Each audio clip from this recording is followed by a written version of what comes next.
मुख्यमंत्री योगी आदित्यनाथ ने अयोध्या में अयोध्या नगर निगम के कार्यकाल के 2 वर्ष पूर्ण होने पर आयोजित कार्यक्रम में शामिल हुए। 30 करोड़ से अधिक की लागत 50 कार्यों का लोकार्पण करने के साथ ही 35 करोड़ से अधिक के 92 कार्य का शिलान्यास किया। इसके बाद योगी सरजू महोत्सव में शामिल हुए। कार्यक्रम को संबोधित करते हुए उन्होंने कहा कि 22 जनवरी 2024 को प्रधानमंत्री नरेंद्र मोदी ने रामलला के प्राण प्रतिष्ठा करके 500 वर्षों का संघर्ष का अंत किया था और आज मंदिर के प्रथम तल पर राम दरबार सहित 6 अन्य देवालयों के प्राण प्रतिष्ठा उसी की अगली कड़ी है। उन्होंने कहा कि आज गंगा दशहरा भी है। भगवान श्री राम के पूर्वज भगीरथों के प्रयास से गंगा धरती पर आई थी। दुनिया के सबसे उर्वरा भूमि की रचना की गंगा जी पिछली सरकारों की उपेक्षा दूषित कर दिया था, जिसे प्रधानमंत्री नरेंद्र मोदी ने नमामि गंगे के माध्यम से फिर अविरल और निर्मल धारा के रूप में परिवर्तित किया है। आज पर्यावरण दिवस भी है। इस अवसर पर उन्होंने कहा कि एक पेड़ मां के नाम लगाएं और जानकारी दी कि वन विभाग ने 5 जून 2023 से यह व्रत वृक्षारोपण का अभियान चलाएगा। उन्होंने कहा कि 23 जनवरी श्यामा प्रसाद मुखर्जी का बलिदान दिवस है, जो उन्होंने कश्मीर बचाने के लिए किया था। श्री योगी ने नगर निगम का आह्वान करते हुए मां जानकी, भारत, शत्रुघ्न, हनुमान, माता शबरी, निषाद राज, सुग्रीव आदि के नाम पर वृक्षारोपण कर वटटिका का निर्माण कर उन्होंने कहा कि महर्षि वाल्मीकि और तुलसी दास जी की कल्पना का आधार अयोध्या की पुनर्रचना करनी है। उन्होंने दावा किया कि पिछले वर्ष 16 करोड़ श्रद्धालु लोग अयोध्या में आए थे, जबकि इससे पहले कुछ लाखों के लोग ही आया करते थे। जिस दिन यह अयोध्या बड़ी संख्या में श्रद्धालु आ रहे हैं, उन्हीं के अनुरूप अयोध्या को तैयार करना होगा। आज ये माँ गंगा गत हजारों वर्षों से न केवल उत्तर प्रदेश और उत्तर भारत का बल्कि पूर्वी भारत का भी और पूरी दुनिया का पेट भरने का अन्न उत्पादन भी मां गंगा के कारण ही हुआ है और ये दुनिया की सबसे उर्वरा भूमि बन पाई है। आज मां गंगा के अवतरण का दिवस भी है, इसलिए गंगा दशहरा और सरयू महोत्सव के इस आयोजन के साथ आपको बधाई देता हूं। आज का दिन विश्व पर्यावरण दिवस भी है। याद करना, प्रधानमंत्री मोदी जी ने जो काम कभी महाराज भगीरथ ने किया था, इस काल में वह काम प्रधानमंत्री मोदी जी ने किया है मां गंगा की अविरलता और निर्मलता को बनाए रखने के लिए नमामि गंगे परियोजना के माध्यम से। 2014 के पहले गंगा जी का जल पिछली सरकारों ने अनियोजित और अवैज्ञानिक विकास का जो ढांचा तैयार करने का प्रयास किया था, विकास तो नहीं हुआ, लेकिन गंगा जी प्रदूषित हो गई। नगरों का सीवर, ड्रेनेज, औद्योगिक कचरा, ये सभी गंगा जी और उनके सहायक नदियों में गिरता था। नमामि गंगे परियोजना के माध्यम से आज इसको नियंत्रित किया गया, रोका गया।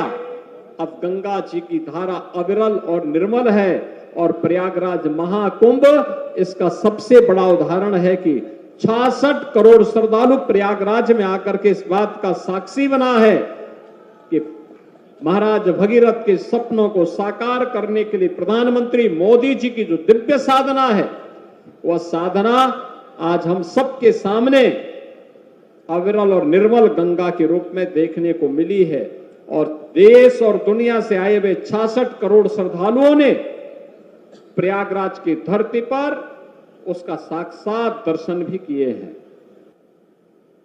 आज का दिन बहुत महत्वपूर्ण दिन है।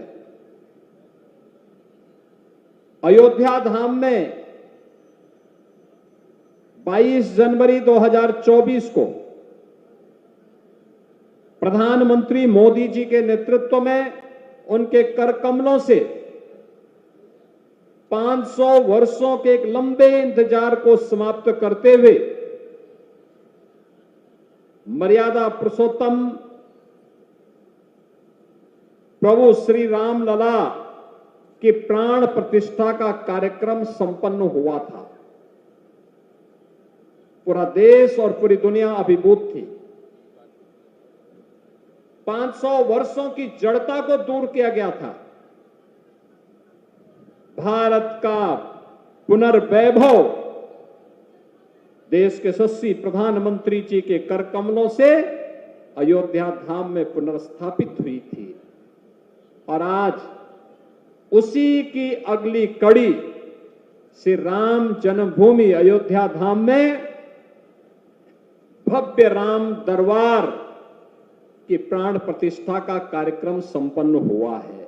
मैं इस अवसर पर अयोध्या वासियों को, प्रदेशवासियों को और देश और दुनिया में निवास करने वाले सभी सनातन धर्मावलंबियों को इस अवसर पर हृदय से बधाई देता हूं और श्री राम जन्मभूमि मंदिर ट्रस्ट से जुड़े हुए सभी पदाधिकारियों का हृदय से अभिनंदन करते हुए आदरणीय प्रधानमंत्री जी के प्रति आभार व्यक्त करता हूं। मैं धन्यवाद दूंगा महापौर अयोध्या को और उनकी पूरी टीम को, जिन्होंने अपने कार्यकाल के सफलतम 2 वर्ष आज पूरे किए हैं। महापौर जी, आपको और आपके पार्षदों को, पूरे नगर निगम को हृदय से बधाई। और इस अवसर पर महापौर जी के द्वारा 30 करोड़ से अधिक के मार्गों का, करोड़ की परियोजनाओं का यहां पर आज लोकार्पण हुआ है और 33 करोड़ से अधिक की परियोजनाओं का यहां पर शिलान्यास भी हुआ है। यानी विकास अयोध्या में, अब अयोध्या दिखती है कि ये भगवान राम की अयोध्या है। अब यहां की हर सड़क, जो आप रामायण में पढ़ते हैं ना, अयोध्या की सड़कों की चर्चा, वह चर्चा आज की ही अयोध्या की चर्चा है।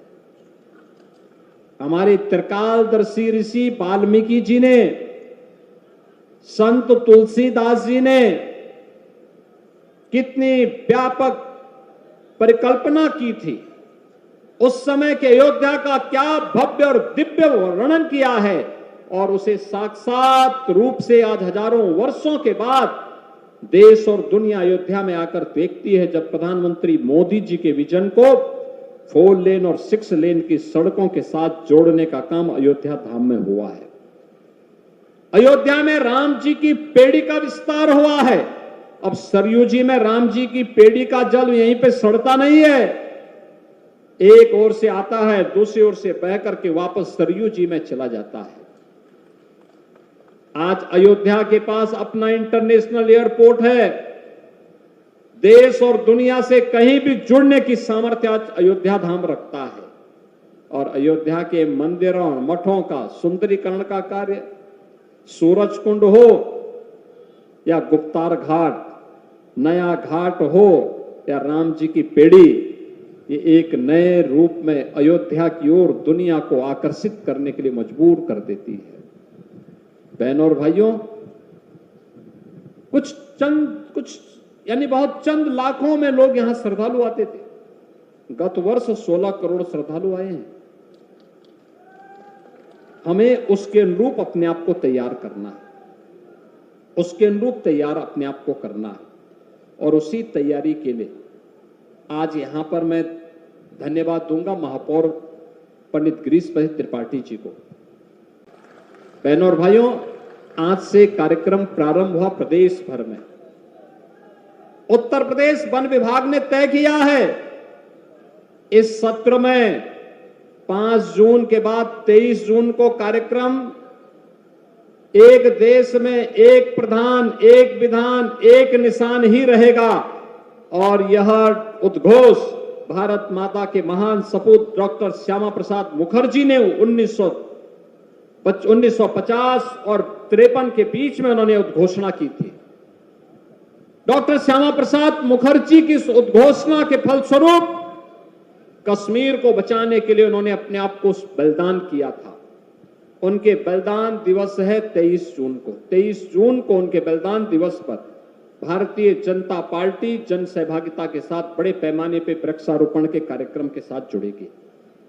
1 जुलाई से लेकर 7 जुलाई के बीच उत्तर प्रदेश सरकार के वन विभाग के नेतृत्व में प्रदेश भर में हमने हर जनपद को एक नदी को पुनर्जीवित करने का लक्ष्य रखा है।